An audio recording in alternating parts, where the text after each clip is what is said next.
Friday, March 28th, 2025. Um, it's a bit of a mixed bag hot topic today on The View. They opened with Marjorie Taylor Greene just being a complete, uh, just see you next Tuesday to a British reporter who was trying to ask about the whole Signalgate thing and the mishandling of classified information because as much as Hegseth says it's not, that was clearly classified information. Um, but it doesn't have to be for them to still have committed crimes. Anyway, uh, she just got so angry, and it's so typical of the sort of MAGA response. Here's something that went wrong. What's your reaction to it? Well, don't you tell me about what went wrong. You go deal with your own country. You've got border issues. You've got. She can't. I mean, she literally can't do anything other than yell about Joe Biden and the border and and spout off talking points that at this point are that the whole MAGA movement has moved beyond. I mean, we're not talking about a border crisis anymore. Um, Mostly because we have an internal governmental crisis. Um, but I agree with whoever it was. I think it was Sunny. Like when when someone is refusing to answer a very important question, um, the journalists in the room really need to hold that person's feet to the fire. Don't let them get away with saying, I'm not going to answer that question.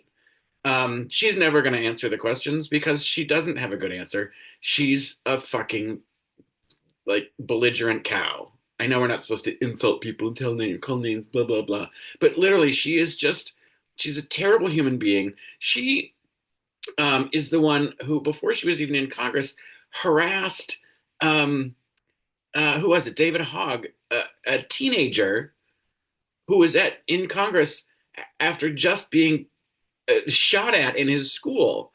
He was in one of the worst school massacres, and he was speaking to Congress about it, and she was screaming, following him down the sidewalk, screaming in his face.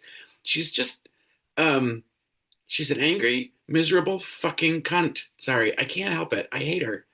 Um, she like it is everything that's wrong with this country. She will scream and yell and blame and point fingers, but she will not at any point look inward or take any kind of accountability or responsibility.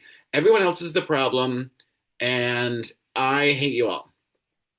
Okay, well, hate you right back. um, yeah, she's just useless. But then the conversation sort of devolved into this whole Greenland and how Trump is alienating all of our allies, which he is. And I love that Joy turned to the audience and said, "If you're Canadian, clap," and nobody clapped because no one's coming here. The Canadians are not coming here. They're not buying our products. They're not spending their money here, and they are steadfast. They have an expression, elbows up, which is I think a hockey term, but it's basically like you are done for with us. The Canada has a new prime minister. Is it Mark Carney? Um, and there's an election coming up at the end of April, um, but to see if he'll stay. And they have a shitty conservative guy who'll just bow to Trump, and they're doing a much better job getting information out um, uh, about those two candidates than the U.S. press did for our own. But so I'm hopeful that the liberals can hold on to leadership. But he is the current prime minister, and he refuses to speak to Trump.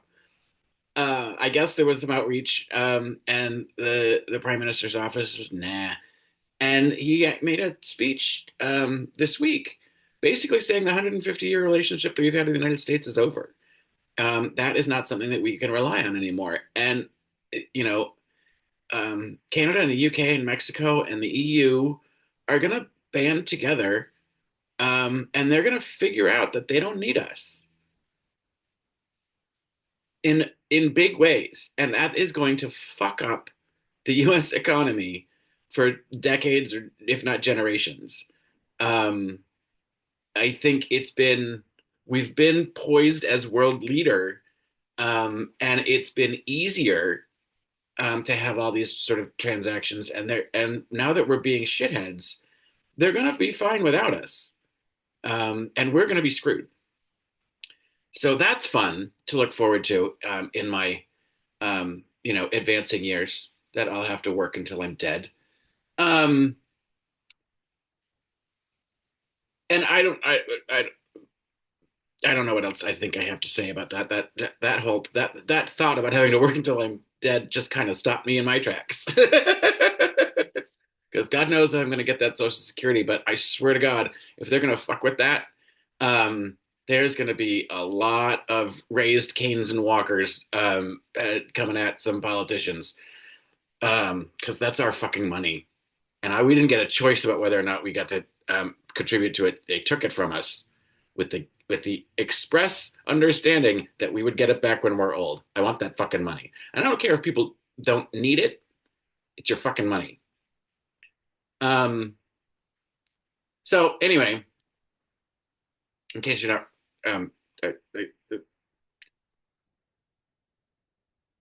we need that money. Anyway, um, yeah. So the Canadians aren't going to come here. They're not going to spend any money here. I know a lot of them, friends and family, and it's there's sort of a shrug, but sorry, but no, we're not spending a dime here. Um, Even the ones that I know who have to travel here on business are like are ashamed of it. They won't put it on their social media. They don't want anyone to know that they were in the United States. Um, and they, you know, well, I can't blame them. Like, where's the Canadian product shelf that I can go buy the Canadian products from the grocery store? Seriously, because we're being a really shitty neighbor and just a shitty world citizen because of that motherfucker. And um, oh, that whole trip to Greenland. I hadn't seen those hats about "Make America Go Away," which I think is pretty funny. But yeah, Vance wasn't scheduled to go. The wife was supposed to go, but they Greenland doesn't care. They don't want that. They don't want the Vance family to show up. So all their events were canceled. It's just the whole thing's fucking stupid. Um, and so unnecessary. Like, but anyway, um, the only other I will say I watched the studio the first two episodes last night, and it's a very frustrating program because it's people who sort of won't get out of their own way, um, and I that's so aggravating to me. People who won't tell the truth and people who won't get out of their own way. So, I mean, it's entertaining and it's really well done, but I haven't figured out if it's funny or not. Because mostly I just find it frustrating. Although Catherine O'Hara is fucking hoot in it. She's funny. And the last note is Sarah Haynes. If your friends are telling you you're too honest, it probably means you're giving unsolicited advice or feedback that they don't really need to hear or want to hear or didn't and they didn't ask for.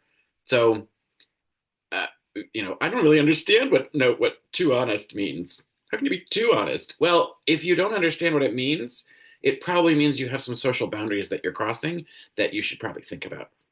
Look inward, Sarah Haynes, and have a great weekend, everybody.